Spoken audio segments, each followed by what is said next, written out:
Title: NYC Mayor drops mic, schools woman over rent control ruckus, dishes out history lesson.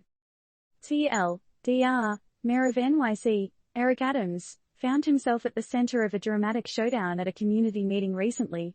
Things went south when a disgruntled attendee launched into a tirade about rent hikes, pointing fingers, literally, at the mayor.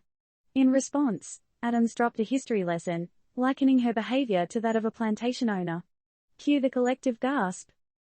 In the Empire City, known for its towering skyscrapers and roaring crowds, we had a whole different kind of drama unfold at Gregorio Luperone High School for Science and Mathematics. But, fear not, there weren't any unscheduled physics experiments gone wrong.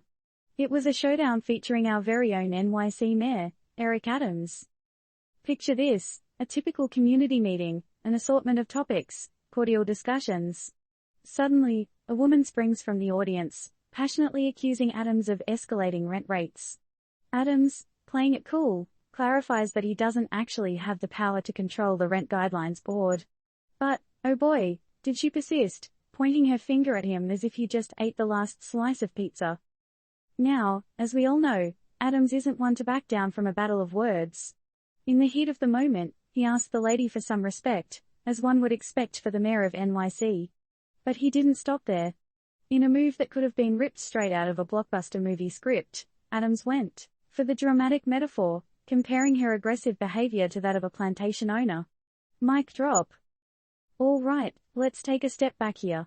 As an audience, we've got to ask, was Adams' comparison a tad too much?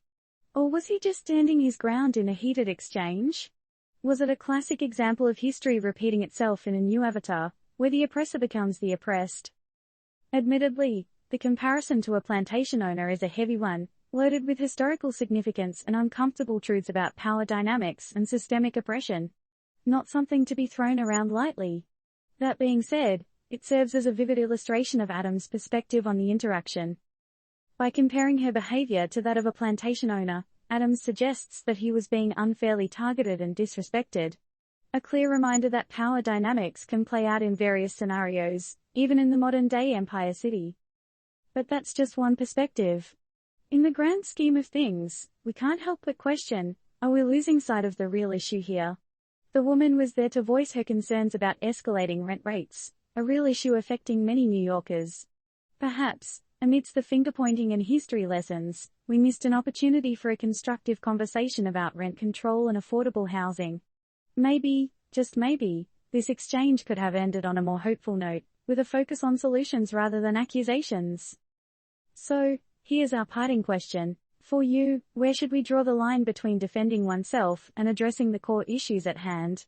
Are the dramatic showdowns diverting us from the real problems faced by everyday New Yorkers? Disclaimer: this article is for entertainment purposes only and does not provide legal, financial, or any other type of advice. Always fact-check information and consider multiple points of view.